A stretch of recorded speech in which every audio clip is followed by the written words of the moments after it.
On behalf of the University of Colorado, Colorado Springs, I'd like to welcome you to this International Symposium on Mexico and the United States, Cooperative Approaches to Shared Human Security. This symposium will focus on, number one, discussing current shared U.S. and Mexican policy concerns such as drug trafficking, border security, public safety, and migration in the context of underlying trends and events, and propose an agenda by which Colorado, the United States, and Mexico can work cooperatively on these human security issues within the context of the North American Free Trade Agreement, NAFTA, and U.S. Northern Command, NORTHCOM. I'd like to thank the individuals and organizations who have worked together to organize this groundbreaking event. The Honorable Carlos Bello, Consul General of the Mexican Consulate in Denver, the Office of the Governor of the State of Colorado, the Honorable John Hickenlooper, Lieutenant General Michael Doobie, Deputy Commander of the U.S. Northern Command, and Dr. Terry Schwartz, Dean of the School of Public Affairs. The distinguished binational group of academic experts from Mexico and the United States who have come together here today because of their shared vision of the border between our two countries as something that unites us as well as divides us. When he visited Denver last month, the Mexican Foreign Minister noted in his April 6th guest commentary to the Denver Post, and I quote, "Almost a year after Colorado Governor John Hickenlooper's visit to Mexico, our relationship with the Centennial State has improved on many counts. We have worked to build a positive, cooperative, and more comprehensive relationship going forward."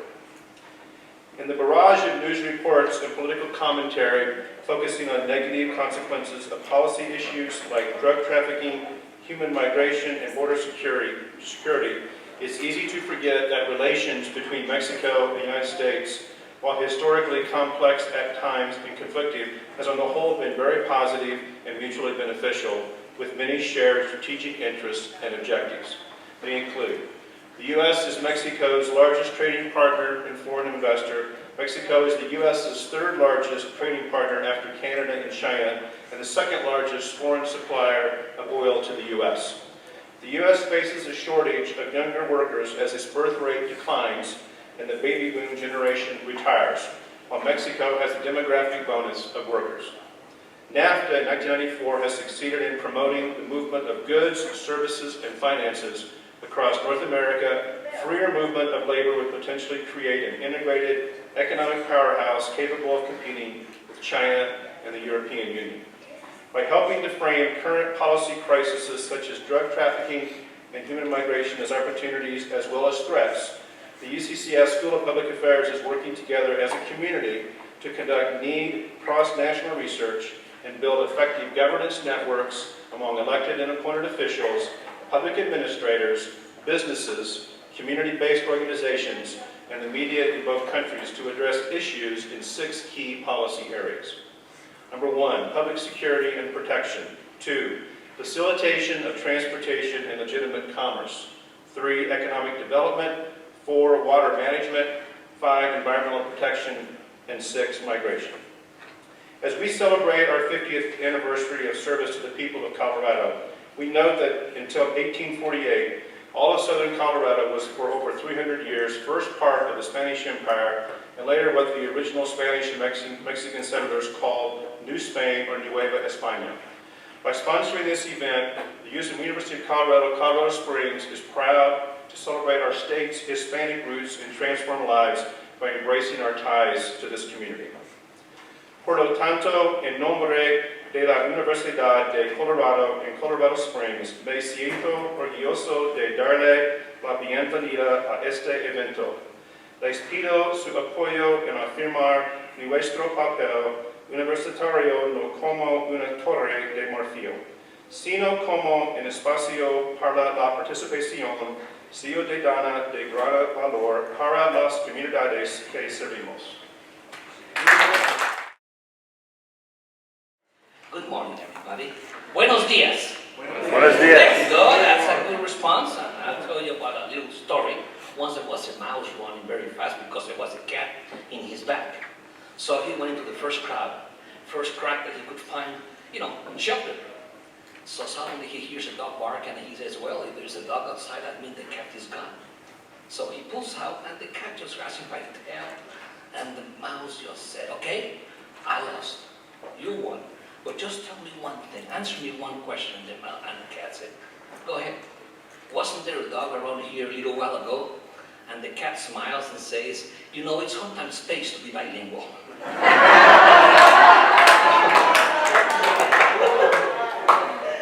Again, to all of you, thank you very much. It's really an honor to be here, ladies and gentlemen. It is a great honor for me to be here in Colorado Springs in this important symposium, Mexico and the United States, Cooperative Approaches to Share Human Security, University of Colorado, Colorado Springs, 50th anniversary of Symposium School of Public Affairs. A special thanks to you, to our friend Dr. Donald Klinger, who invited me to participate in this panel together with Dr. Terry Schwartz, UCCS School of Public Affairs interim dean, Dr. Pamela Shockley, Salabak, USCC Chancellor, and the Attorney General Michael Doobie, U.S. Air Force and U.S. NORCOM Deputy Commander.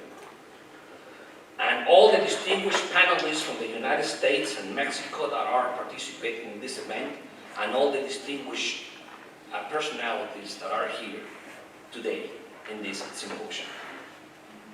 I would like to tell you what Mexico has done in the last 2 years to fight crime, drug traffic in order to have a more secure border for both countries. Then my deputy counsel in Foreign Affairs, Eddie, will be here all day and they will make a presentation about Mexico and be able to answer all your questions. Well, Mexico has a law for all elected and designated officials of the Mexican government, federal, state, and local. They all have to report on a yearly basis all their belongings and information on all their banking accounts and movements, including their spouses and couples' belongings. That is to avoid corruption. Number two, Mexico passed yesterday the new law of transparency and public information. Sorry. My throat is sore because I got up early this morning to tell you this, to put this in. Okay? Which regulates all services and acquisitions of any government or organization to public open bids, bidding processes, and the open information of these acts and the follow-up of their operation. That's a very important law, and again, is to avoid corruption and to be the transparency to everybody in Mexico who deserves it. The security and protection of the country is managed by the National Security Commission, composed of the Secretary of Defense, the Secretary of the Navy, the Federal District Attorney Office, the Federal Police, the Gendarmerie Department, and the National Investigation and Security Center, all coordinated by the Internal Governance Ministry or Ministry of Interior or Secretaría de Gobernación, as we mentioned in Mexico. President Peña Nieto also established the Gendarmerie Department. It's a new thing.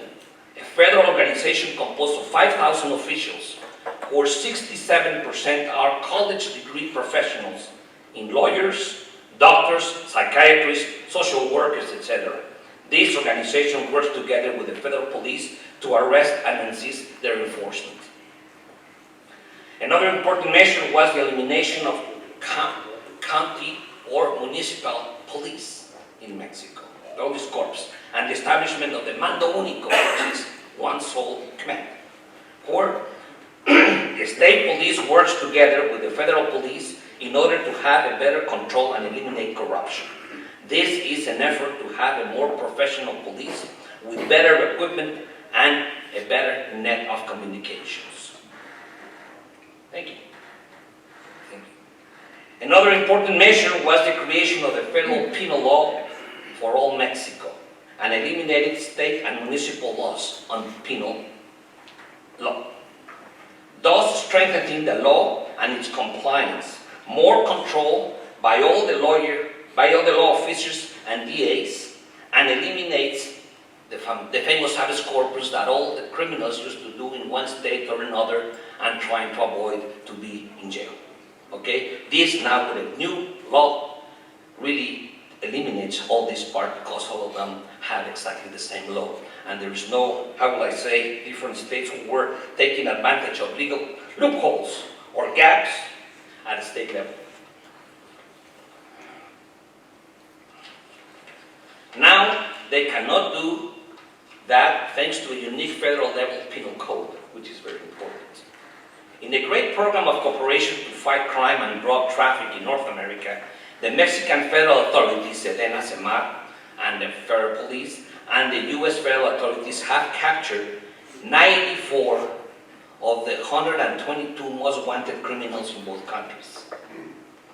Nowadays, Mexico has dropped its murder rate per 100,000 inhabitants from 28 to 14, much lower than countries like Colombia, who has over 28, Brazil, over 40, Venezuela, over 60, Puerto Rico, various countries in Central America, and even lower to several cities in the United States. Mexico has been attacked by press for all over the world, including the Mexican press, with no mercy by taking about the negative issues without considering the positive work that has been done in our country. Believe me, we're doing a great effort that has caused the authorities and the government a great deal of unpopularity instead of recognizing the efforts and measures that deserve all our respect. As a matter of fact, the actions taken by the government of Mexico have received more recognition in the international field by other countries than by our own people in Mexico. We need to work together to make a better and more secure border of Mexico with the United States, decreasing the amount of firearms and arms stores selling them to any person who has the money, without considering any restrictions whatsoever. I know that this issue has strong opposition from citizens in the United States because it might limit your liberties, but do it only for our citizen Americans and not for any person or to any person who has the money to pay for them. Once a Japanese businessman said, "I wish we had a border with the United States of 100 miles. And a Mexican official said, "We wish we had also had only 100 miles of border instead of 1,900 miles. Ladies and gentlemen, I hope this brief encounter between us becomes a cornerstone of an outstanding working relationship. The secret between neighbors is cooperation and cooperation and more cooperation, as Dr. Terry Schwartz mentioned a little while ago. And it's true. That is what really is going to give us, to put us all together in the same cassette. Working together only helps each other. We together fight crime and drug traffic, which is an issue that has nowadays a lot of controversy and different opinions. I respect the point of view of voters and other opinions in favor of the use of drugs, but it also affects other security issues that allow crime and other forbidden actions in several places of the world. These, among other issues, are important for the great relationship between Mexico and Colorado. As Governor Hickenlooper mentioned in the communication sent to the Great University for this important symposium in relation to declarations that Secretary of Foreign Relations of Mexico, Jose Antonio Meade Curibreña, noted in his last visit to Denver on April 6th. Even though Dr. Schwartz I have already mentioned, I need to do it because Sandy is here and you have to tell him that I mentioned it, okay? Almost a year after Colorado Governor John Hickenlooper visit to Mexico, our relationship with the Centennial State has improved on many counts. We have worked to build a positive, cooperative, and more comprehensive relationship. Let me tell you another thing. This city of Colorado Springs is going to be a very important city like it has been, but now much more. On October 30 and 31st, all the governors of the NGA, National Governors Association, as well as all the governors of Mexico, of CONAGO, and the prime ministers of Canada will meet in Broadmoor to look for a new and better North America. And that is a very important goal. North America has to be the #1 place to do business like it is and continue being, and we have to recuperate North America as the #1 place to have manufacturing in the world. With a population of over 475 million. And with economy of over 3 trillion US dollars, we can do it. With the leadership of the United States and complementation of Mexico and Canada, we can really do it. We can force and be a better place to live, a better place to do business, and a better place to manufacture things, and also an energy-free country that will not need any other countries to get over energy issues. And I'll just end up this by a phrase that I always say, that I won't read, I'll tell you. Remember, we're neighbors, and there is nothing we can do about it. We will be together for the rest of our lives. So let us not spend the time regretting such a situation, but take advantage of it and make the best of it. Thank you very much. Thank you, Mr. Consul General. I think that really, what you ended with encapsulates what I think that I've experienced. And I've been here at NORAD Northcom for almost 3 years. And I will tell you, I've been to 67 countries around the world. And I grew up just south of the Canadian border, about 40 kilometers south of the border is where I grew up. And until I came here to Colorado, I didn't have an appreciation as much as I do today about our neighbors to the south. And in the United States, we have what we call an engagement. We engage people. It's called an engagement strategy. And oftentimes, it starts at the White House. But what I've experienced since being here for 3 years is we've been engaging with Mexico from the military, from the military perspective, in an unprecedented fashion. And what I've learned is the more you engage with your neighbor, the more respect you have for each other. And the more respect that you have for each other, it develops into trust. And after trusting your neighbor, it becomes a personal relationship. And that's what I've experienced for 3 years. I've brought my wife, I can't even count the times I've been to Mexico with my wife in the last 3 years, or the time that my wife and I have hosted our counterparts from the Mexican military, whether it's the Navy or the Army, Sedena or Samar. And they've become friends. Think about this, and I think, sir, what you described, think about this. Think about if you were on an island. If you're on an island, and you only can have 2 other people on the island with you, I think you'd be pretty well off if you're from the United States and you're on an island with a Mexican and a Canadian. And if you think about that, North America is an island. And I would say that the trade opportunities that are facilitated by being on this island means that with NAFTA, we have one of the best trading environments of the entire world. And also we have the ability to either go east or to go west. And trust me, the rest of the world envies our relationship between the 3 countries in North America and the future.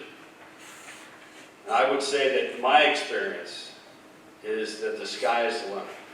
Our job at NORAD Northcom is to protect North America. That's our job. And in the last 3 years, the relationship that's been built between our militaries is really heartening. It's been a pleasure to get to know my counterpart, which is Admiral Centina, and on the Army side from Mexico is Lieutenant General Granados.